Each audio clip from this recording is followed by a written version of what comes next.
Assalamualaikum warahmatullahi wabarakatuh. Waalaikumsalam. Alhamdulillah wassalatu wassalamu ala asyrafil mursalin sayyidina Muhammadin wa ala alihi washabbihi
Jabu menunjukkan matlabi lillahi rasuli matlabnya min coba ikrab ya. Ikrab itu menukar suara nun menjadi mim. Biasanya itu kalau di Indonesia itu yang mimnya tertulis, ada mimnya itu. Tapi kalau di Arab ini itu sama dengan ikhfa. Mim ke hidung. Tapi kalau di sini tuh ba, mim.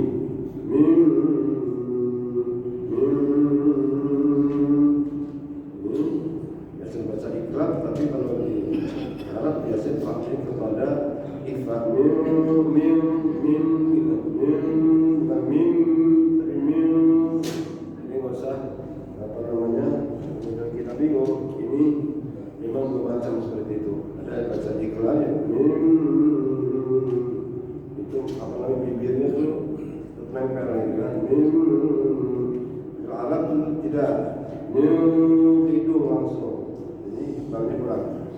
Itu lebih cenderung kepada ikhfa hakiki. Nah kemudian di al-qarh ini karena memang kalimat Arab itu baik kata-kata maupun kalimatnya, lafadznya itu selalu berakhir mati kan gitu kan, selalu wakaf.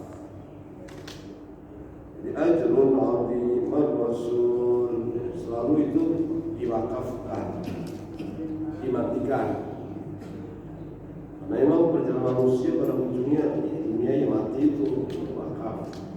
Nah yang sulit ini ketika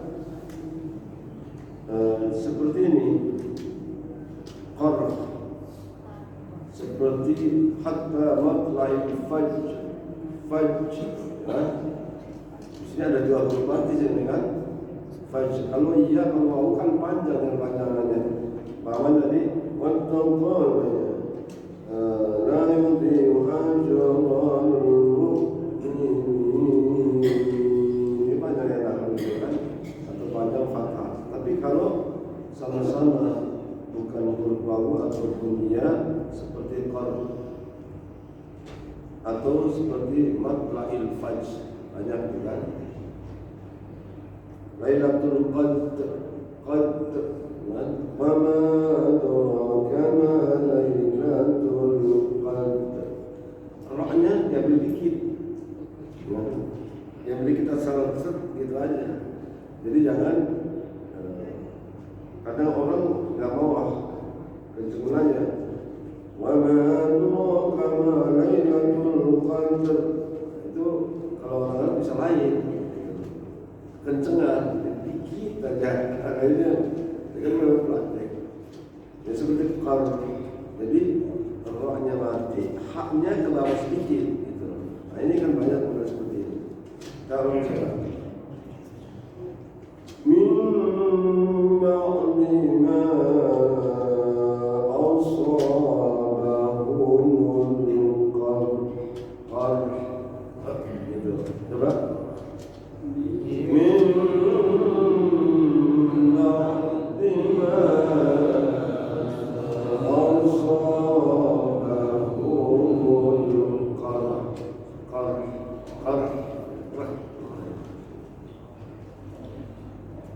للذين أحسنوا منهم واتقوا أجر عظيم للذين أحسنوا منهم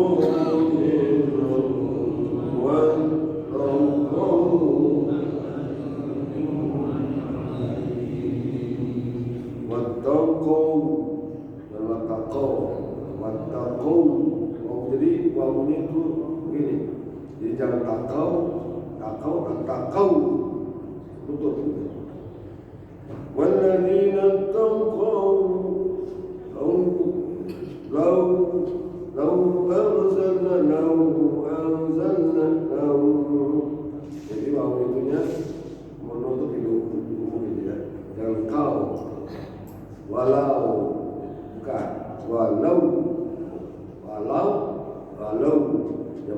walam, bukan walau. Ulang apa? Lilladzina ahsanu minhum wattaqu ajrun 'azim.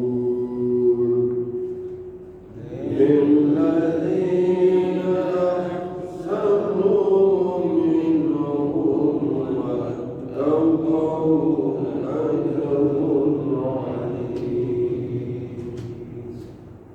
الذين قال لهم الناس إن الناس قد جمعوا لكم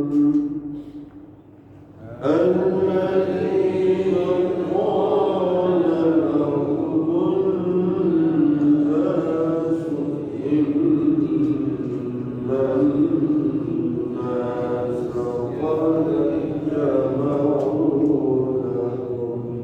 ini kita harus sadar di sini. Di umumnya, di Anas ini doa apa? Itu berapa? Itu guna, bukan. Alladzina qala lahum nas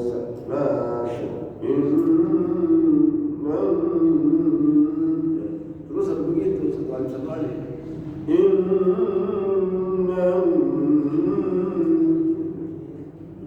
Berapa itu baju punah itu ya? Coba kita ulang.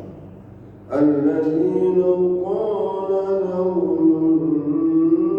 nasu innan nasa qad jama'u lakum.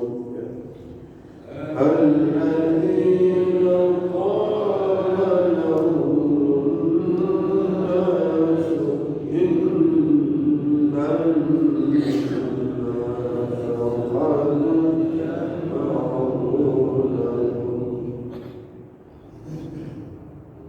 إن الناس قد جمعوا لكم فاخشوهم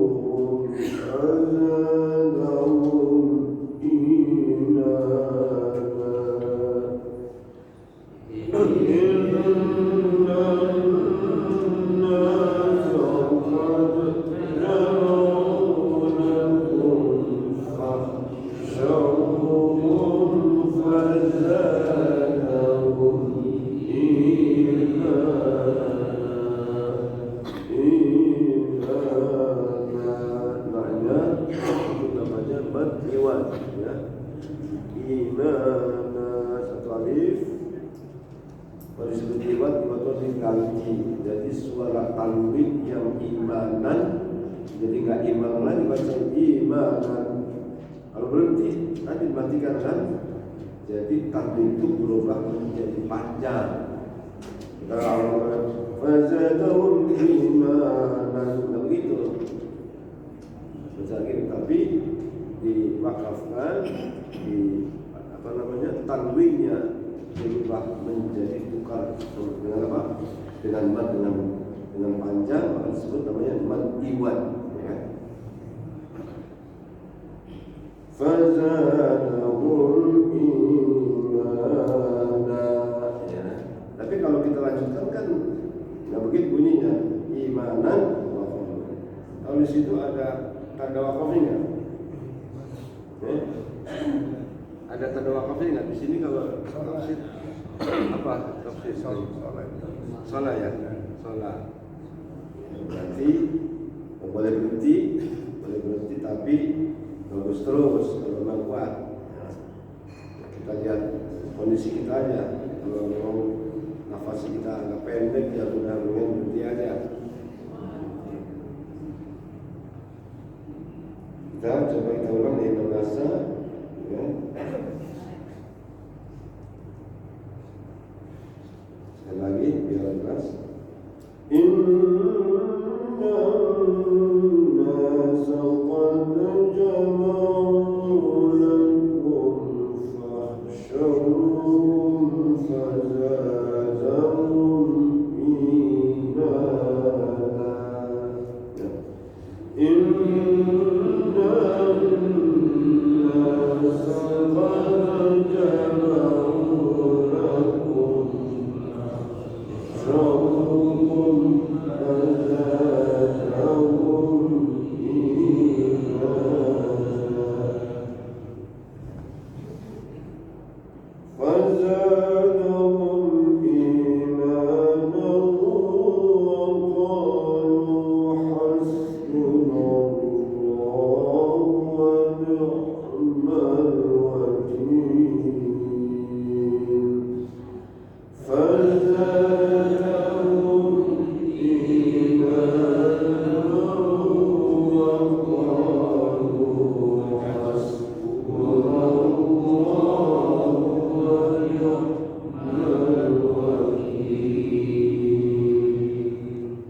Jadi jangan sekali lagi jangan dikol-kolakkan seperti toh jangan. Jadi jangan dibaca wafadlin itu berarti dikol-kolakkan salah. Tapi yang betul itu ditahan wafad jadi jangan terlepas. Jangan wafadl berarti kol-kolak padahal bukan berkol-kolak. Jadi wafadlin lam yamsasum su'un wattaba'u dan ridwan. Kalau biasa kan membaca, kalau kita panggil orang ada usah ridwan ini ridwan itu dikontrolkan dotnya gitu itu kan salah itu kan dalam baca itu salah, tapi ridwan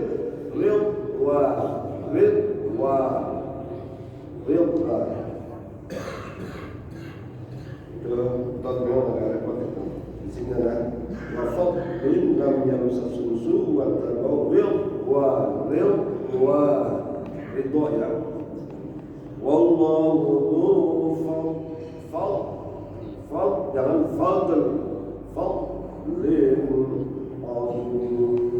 coba wallahu fadlin azim wallahu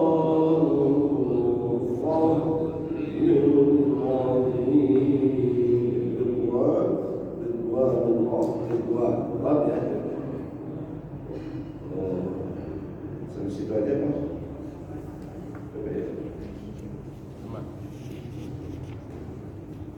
Bismillahirrahmanirrahim. Aku berlindung kepada Allah dari godaan syaitan yang tersebut dengan nama Allah yang Maha Pengasih lagi Maha Penyayang.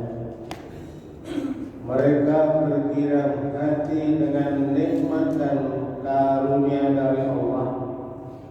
sungguh Allah tidak menyia-nyiakan pahala orang-orang yang beriman, yaitu orang-orang yang menaati perintah Allah dan Rasul setelah mereka mendapat duka dalam perang Uhud.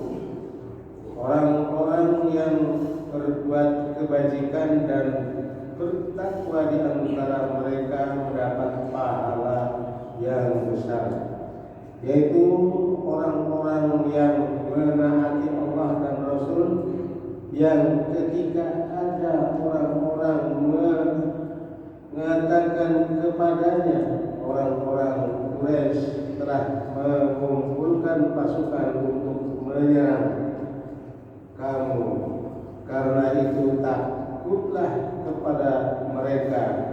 Ternyata ucapan itu menambah kuat iman mereka, dan mereka menjawab, cukuplah Allah menjadi penolong bagi kami dan Dia sebaik-baik pelindung. Maka mereka kembali dengan nikmat dan karunia yang besar dari Allah. Mereka tidak ditimpa suatu bencana, dan mereka mengikuti keridhaan Allah, mempunyai karunia yang besar. Maafkan Allah dari segala firman-Nya. Baik, terima kasih. Ini beberapa ayat bicara tentang peristiwa besar perang Uhud yang kemudian menimbulkan banyak masalah dan juga banyak hikmah-hikmah dari peristiwa Uhud itu. Kemudian banyak muncul persoalan keimanan, akidah, persoalan sikap orang-orang kafir dengan segala dinamikanya, semantikanya, dan juga sikap orang mukmin yang juga bermacam-macam. Nah, inilah memang banyak Al-Quran seperti itu, ya. Satu peristiwa tapi banyak menjadi masalah. Jadi masalah-masalah seperti itu nanti akan juga terulang pada masa-masa sekarang ini, walaupun barangkali bentuknya berbeda, tapi intinya hakikatnya substansinya sama. Nanti peristiwa umpamanya haji, ketika Nabi haji juga banyak persoalan. Apalagi termasuk umpamanya seperti Aisyah lalu menstruasi, karena itu mewakili ibu-ibu, jadi persoalan, kan begitu kan? Yang batal dan begitu. Nah, ini semua karena apa? Menjadi acuan, nantinya ada acuan. Nah, ini maka sampai saat ini, sampai ayat berapa? 100 masih bicara tentang perang Uhud. Karena perang Uhud itu perangan yang besar. Setelah perang Badar, perang besar, kemudian pertama perang kemenangan yang oleh umat Islam pada saat itu, tapi kemudian lupa, lalu diserang kembali karena mereka tidak mengindahkan, tidak mau mengikuti saran-saran arahan daripada Nabi. Akhirnya kalah, banyak yang luka. Nah, banyak luka itu banyak yang mengeluh, yang begini, yang begitu, ada yang murtad, ada yang segala macam. Lalu kemudian bangkit lagi pada saat itu. Nah, ini yang sedang kita bahas ini, ya. Jadi ini apa namanya, besarnya seperti itu. Kita lihat ayat ini sebenarnya masih yastabshiruna bi ni'matin min Allah wa fadlin wa anna Allah la yudhi'u ajral mu'minin. Mereka orang-orang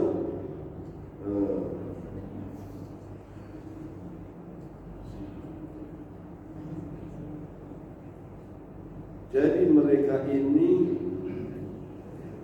orang yang menjadi korban dalam perang Uhud, menjadi syuhada. Ini pun juga mereka begitu bahagia. Bahagia dengan karunia yang Allah berikan, menjadi orang yang mati dalam jalan Allah atau menjadi syuhada.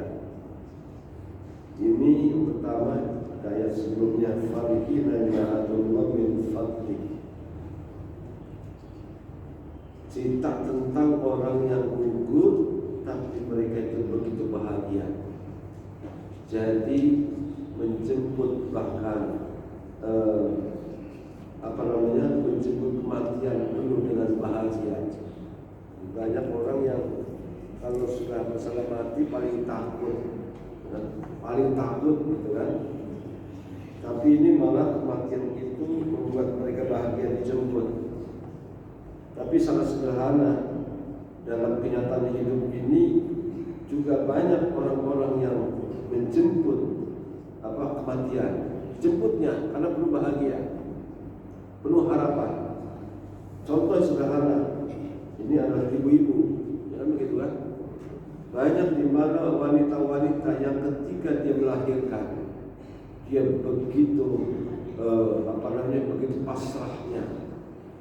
Jika katakanlah si janin itu kemudian bermasalah, pada saat itu seorang ibu mengatakan, tidak apa-apa, aku mati, yang penting anakku hidup, dia lahir dengan baik. Itu menjemput kematian. Itu seperti itulah sebetulnya. Jadi contohnya ada. Jadi orang-orang para penjual juga begitu menjemput kematian. Nah ini menjemput. Jadi kalau sekarang ini, kalau sampai sekarang terjadi pasukan-pasukan pada Syiah yang dari Lebanon, dari apa, mereka betul-betul menjemput ya. Karena apa? Sekali lagi bahwa kematian itu hanya pintu saja. Jadi sekali lagi bahwa hidup itu ya selamanya. Umar bin Abdul Aziz dalam ceramahnya mengatakan, innama khuliqtum lil abadi la lil fana'i. Sesungguhnya kami itu diciptakan untuk selamanya, bukan sementara. Kalau di dunia ya sementara, tapi kehidupan dunia nanti habis dunia nanti hidup lagi, tapi di alam barzah. Nanti alam barzah nanti pindah lagi, itu juga bukan mati. Nah ini justru kehidupan itu semakin nyata. Nah maka di sini diceritakan, ya, dia setelah menerima begitu bahagia dengan Nabi. Wa yastabshiruna billadzina lam yahramu bihim. Ini ayat sebelumnya nih, supaya nyambung. Mereka begitu senangnya, girang dengan apa? Dengan teman-temannya yang belum mati. Wah, ternyata enak ini. Dia senang ya, teman gua itu, gitu kan. Teman saya masih berjuang, dia senang gitu benar. Senang karena apa? Melihat teman-teman yang masih berjuang di jalannya, jalan yang benar, jalan Allah. Senang gitu. Jadi bukan ya sabsiruna senang untuk dirinya, tapi juga senang karena apa? Karena orang lain dari temannya melakukan hal yang sama. Nah ini pada ayat sebelumnya. Kemudian ada lagi yang hidup, kalau tadi yang mati, yang hidup juga ketika kemudian yang gugur mereka digambarkan oleh Allah begitu bahagianya, begitu senang pula dengan teman-temannya yang masih hidup, masih berjuang. Sementara yang hidup itu, yang enggak mati, mereka juga mendapatkan nikmat dari Allah. Kenapa? Mereka mendapatkan nikmat dari Allah itu kenapa? Tidak tersentuh oleh keburukan. Itu tadi mungkin hanya luka sedikit, tidak seperti teman-teman yang gugur. Mereka kelihatannya begitu terluka, ya. Tapi banyak pula yang selamat, tidak terluka, tapi pahalanya juga sama. Mereka begitu bahagia, jadi sama-sama bahagia. Nah, ini sebelum ini kisah daripada bagaimana orang-orang yang beriman kepada Allah Subhanahu wa taala. Karena tadi melihat sesungguhnya bahwa kehidupan itu bukan sementara, tapi selamanya. Hanya saja ada orang yang kemudian takut ketika dia hidup dunia, takut mati. Karena apa? Karena memang belum mempersiapkan maka sebagaimana kita yang sedang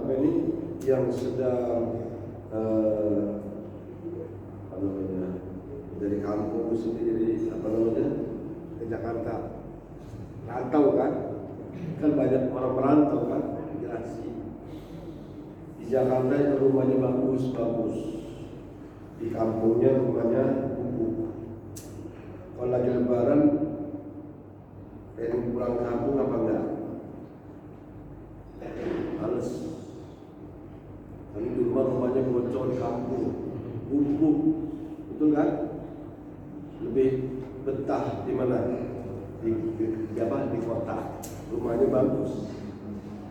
Tapi ketika di kampungnya itu rumahnya bagus, di kota nggak begitu bagus, maka saatnya dia pulang kampung, dia begitu bahagia. Kenapa? Di kampung tuh rumahnya bagus. Seperti banyak orang yang susah di sini, itu orang-orang minta itu kan banyak gitu kan. Dia bangun rumahnya di kampung begitu megahnya, sementara di sini lontang-lantung cari makan sini. Dia kalau pulang itu semangat banget. Kenapa? Di kampungnya lebih bagus. Ini gambaran aja. Itu kata juga para ulama, termasuk juga kemana-mana. Kenapa kamu kok benci tidak suka mati? Karena kamu telah bangun. Dunia kamu dibangun, sementara akhirat kamu nggak pernah dibangun. Gitu maksudnya. Dunia kamu bangun, sementara akhirat kamu itu tidak kamu bangun. Maka males. Coba kalau dunia dibangun, akhirat juga dibangun, sama-sama semangat, dunia semangat di pada kehidupan selanjutnya juga semangat. Ya ini tadi.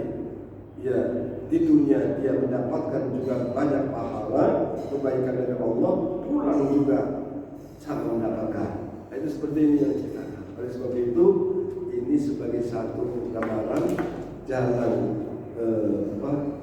jalan yang ditempuh oleh orang yang beriman yang pernah dicontohkan dulu oleh sahabat-sahabat Nabi Muhammad SAW dan selanjutnya. Jadi yastabshiruna bi ni'mati min Allah wa fadlu anna Allah la yudhi'u ajra al-mu'minin. Allah itu tidak akan pernah menyia-nyiakan pahala orang mukmin sedikit pun, tidak akan pernah sia-sia. Oleh sebab itu, jadi pesan ayat ini, jangan kamu menganggap kebaikan sekecil apapun kebaikan itu kalau dilakukan dengan penuh dengan keikhlasan, maka Allah tidak akan pernah menyia-nyiakan. Banyak menurut kami amalin. Berapa banyak perbuatan yang kecil, tapi ternyata di balik itu ridha Allah Subhanahu wa taala. Jadi, kenapa dilakukan penuh dengan semangat, penuh dengan ikhlas. Kelihatannya kecil tapi besar. Gara-gara senyum, tapi senyumnya itu pada orang itu memang bukan senyum sinis, tapi begitu bahagia, cuma senyum, tapi itu menjadi hubungan yang begitu indahnya itu dalam kehidupan. Jadi kita tidak boleh menganggap remeh kepada kebaikan sekecil apapun kebaikan itu. Sebaliknya dalam urusan buruk kemaksiatan juga jangan kita menganggap enteng. Bisa jadi keburukan yang kita anggap kecil itu justru menjadi besar di mata Allah. Itu tidak begitu. Jadi tidak sikap lagi. Ya. Maka dikisahkan itu ya dalam kisahnya Nabi Sulaiman alaihissalam. Kisahkan itu dalam kehidupan sosial ya. Nabi Sulaiman itu hatta idza atawal kamli qala tamlatun ayyuhan namlu khulu masakinakum la yatimannakum Sulaiman wa junudu wa hum la yashkurun. Dalam surah Muhammad itu satu ketika Nabi Sulaiman bersama tentaranya, pejabat-pejabatnya datang kepada satu lembah. Lalu di sana banyak semut-semut. Kepala semut itu mengatakan, wahai bangsa semut, masuklah kamu ke tempat-tempatmu, bersembunyilah kamu. Karena apa? Sulaiman dengan bertani akan datang, pasti dia menginjak-injak kita itu. Kalau mereka menginjak-injak kita, itu bukan salah Sulaiman, salah kita, karena kita orang kecil, gitu kan? Lah ya pasti nggak merasa, kan? Ini artinya bahwa Allah buka tabir itu kepada Nabi Sulaiman. Ternyata semut yang begitu kecil juga dia punya bahasa. Lebih baik kita menghindar, kan? Karena kita ini orang terlalu kecil. Kalau nanti Nabi Sulaiman dengan batas menginjak kita, pasti dia nggak merasa karena kita kecil itu, kan? Tapi kemudian Nabi Sulaiman itu karena memang dibuka tabir oleh Allah, dia tersenyum bahwa apa? Ternyata bahwa makhluk kecil itu pun dia bicara, ya kan? Oleh karena jangan semena-mena, gitu kan? Nah, ini kan masalah kecil. Kemudian lagi ketika Nabi Sulaiman mengumpulkan semua pejabat, termasuk semuanya itu makhluk-makhluk burung apa? Pada waktu itu hudhud ya, burung kecil, burung hudhud. Biasa namanya seorang raja kadang mengumpulkan semuanya pejabatnya di lapangan untuk melakukan upacara, kumpul semuanya, kumpul. Termasuk tadi juga burung hudhud. Tapi kemudian Nabi Sulaiman itu tidak melihat burung hudhud. Wa ma yara al-hudhud am kana min al-ghaibin. Saya pun tidak melihat hudhud kemana ini. Dia kok nggak hadir, kok apa namanya dia tidak ikut hadir ghaib ini. Wa ma yara am kana min al-ghaibin. Apa kata aku akan sisanya law anzilna adaban la albahannahu, aku akan sembelih dia dan aku akan siksa dia, kecuali kalau dia membawa bukti yang benar, alasan yang benar. Jadi Nabi Sulaiman tegas, itu kan, suruh datang, dikumpul, diundang, nggak datang. Nabi Sulaiman marah, itu kan. Kemudian cari mana butuh, nggak kelihatan kemana ini. Saya akan sembelih atau saya akan siksa dia, atau dia harus membawa alasan yang jelas. Tapi tetap walaupun itu andai kata memang ada alasan jelas, ya dia tetap memaafkan. Tapi kalau enggak, sembelih. Di satu sisi dia begitu tegas, tapi si yang lain dia bijak, kan? Ini kan kisah seperti itu. Nah, ternyata burung hudhud itu ada muncul sama kata khairul ba'id. Ternyata bahwa hudhud itu dia ada pada saat itu, tapi nggak jauh, ya kan? Nggak jauh, cuma saking kecilnya itu nggak kelihatan, kan gitu kan? Karena ini berarti kan kita menjadi pemimpin, jadi itu kan harus juga teliti benar nih, jangan main jangan main menghakimi, menentukan begini dong, lihat terus dulu dong, kan gitu kan? Kenapa? Ternyata dia nggak jauh. Apa yang dikatakan dari hudhud? Ya kan, ahadtu bima lam tuhit bihi. Jadi kalau ditafsirkan kan, wahai Nabi Allah Sulaiman, aku ini cuma makhluk kecil, ya. Kalau kau ingin sembelih, kau ingin sisa aku itu nggak ada kesulitan. Tapi sesungguhnya aku ada. Aku bukan tidak hadir. Ahadtu bima lam tuhit bihi. Wajib kabina kalimat, bahwa aku ini lebih tahu dari kamu. Kamu raja, tapi ada sesuatu yang kamu belum tahu. Aku tahu itu. Nah ini kaget. Lu tahu apa? Orang kecil gitu kan. Bahkan saya buka internet, kalau gitu kan, buka apa? YouTube, tahu ada berita itu. Umpamanya seperti itu. Aku nih baru datang dari dari negeri Sabah, ada berita yang bagus, gitu. Jadi aku mengetahui sesuatu yang kamu belum, atau yang kamu tidak tahu. Ini namanya makhluk kecil itu kadang memiliki suatu kelebihan. Jangan dianggap enteng pula, gitu kan? Jadi selalu itu. Jadi kita memang orang Muslim itu harus begitu. Yang besar, yang kecil hati-hati. Kadang biasa orang jatuh karena sesuatu yang kecil. Jadi ini pelajaran. Ahadtu bima lam tuhit bihi, aku datang dari Sabah dengan berita yang menggembirakan. Emang ada apa?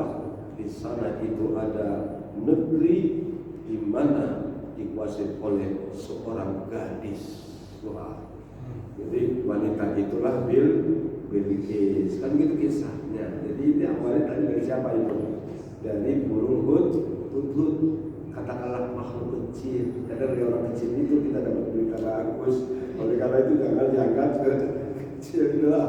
Jadi ya Allah selalu Quran Allah itu ajrul ini sekecil apapun Allah tidak akan menyanyikan. Alladzina istajabu lillahi war rasul. Ini orang mukmin itu selalu apa? Istajabullah,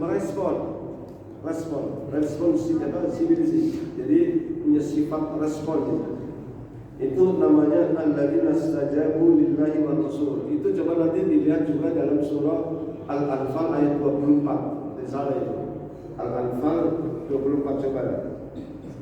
Bahwa di balik istijabah itu sebenarnya ada kehidupan. Ini maka di sini juga disebutkan lagi. Al-Anfal itu berarti surah keberapa? 7 ya? 7 ya? At-Taubah kan 8 ya? Jadi sebelum At-Taubah itu Al-Anfal.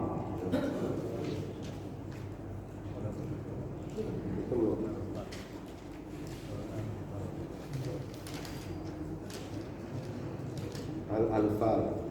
Al-Anfalnya antara pasar. Itu juga bicara tentang itu. Tentang perang Uhud juga sama. Coba aja. Al-Anfal 24. Ya ayyuhalladzina amanu istajibu lillahi war rasul idza da'akum lima yuhyikum.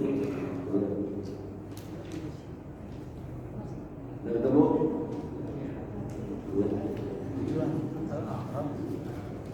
Al-Anfal. Kalau orang masih awal lah begini. Itu surat ke-7 setelah Al-A'raf, Al-Anfal yang ada tadi ya. Al-A'raf, Al-Anfal.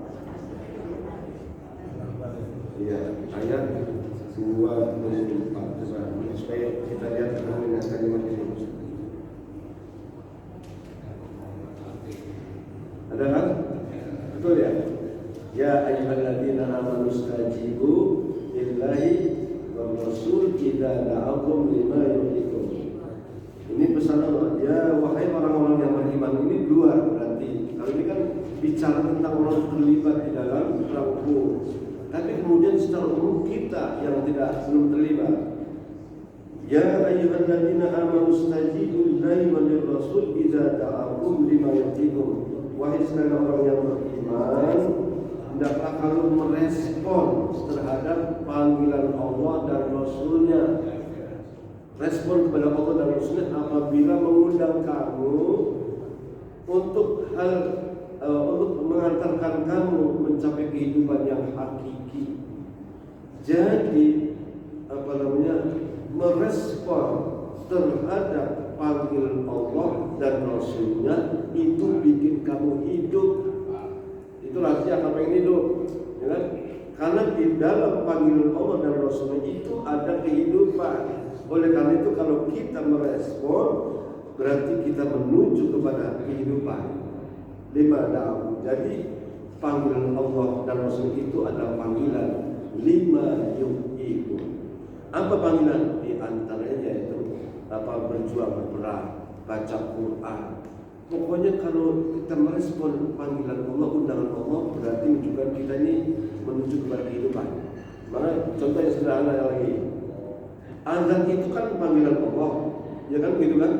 Azan itu, Allahu Akbar, terus hayya 'alas shalah, itu undangan. Kalau kita selalu merespon itu, jangan dibiarkan itu lewat. Kita dengerin dulu lah sebentar gitu, merespon. Lama-lama telinga itu terbiasa. Walaupun kadang kita tidur karena sudah terbiasa, maka itu juga akan kaget. kalau biasa. Tapi kalau kita biasa ngabaikan, alamat dablek itu. Coba itu, silakan. Nanti di hari kiamat, Nabi menurut riwayat Nabi Daud itu akan membenarkan ayat-ayat Al-Quran. Keterangan siapa yang mendengarkan atau mendengar bacaan Nabi Daud berarti dia orang tanda selamat. Itu nggak gampang. Itu kalau nggak sering-sering dengan Al-Quran di sana nggak ketemu itu. Udah kan begitu kan. Nah ini sedikit kisah karamat. Ada seorang meninggal. Ketika meninggal kemudian dikuburkan itu menjelang zuhur. Sampai di mana? Kan dulu kan di kampung itu diantar aja karena kuburan nggak jauh.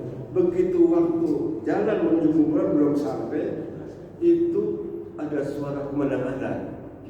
Ada ngomong jenazah itu nggak mau ini digotong, itu orang nggak kuat, nggak mau maju, terus saja didorong nggak maju, ke belakang nggak berhenti dipegang begini sampai selesai adzan. Baru kemudian jalan lagi. Jadi orang bertanya, ini ada apa ini kok tadi ketika adzan kok nggak mau maju dia? Ternyata begitu lusuri orang ini tadi ketika suara adzan berkumandang selalu dengerin waktu hidupnya terus begitu nggak pernah sampai dibawa mati begitu. Dia nggak mau gerak kecuali kalau sudah selesai. Nah itu namanya menunjukkan kita tetap merespon terhadap panggilan Allah, karena dalam respon Allah itu ada kehidupan. Itu contoh seperti itu, ada apa gitu lah, termasuk perang. Jadi merespon, mendatangi panggilan Allah sama kehidupan. 5 yuhi. Ya bisa kira ya, ini sudah kan? Iya makanya pasti udah jam 10. Itu kira seperti itu. Jadi istijabah pantas bahwa yang tadi itu diceritakan itu orang yang selalu merespon terhadap Allah dan Rasulnya. Ya, baik. Kenapa nanti kita ulang lagi tentang keterangannya sampai ayat 175. Baik. Saya kira nggak ada pertanyaan siang ya. Ya. Apa? Ada pertanyaan sudah cukup ya. Saya kira itu yang mudah-mudahan ada manfaatnya. Mudah-mudahan kita masukkan panjang umur, sehat, walafiat, mudah-mudahan bulan yang akan datang. Assalamualaikum warahmatullahi wabarakatuh.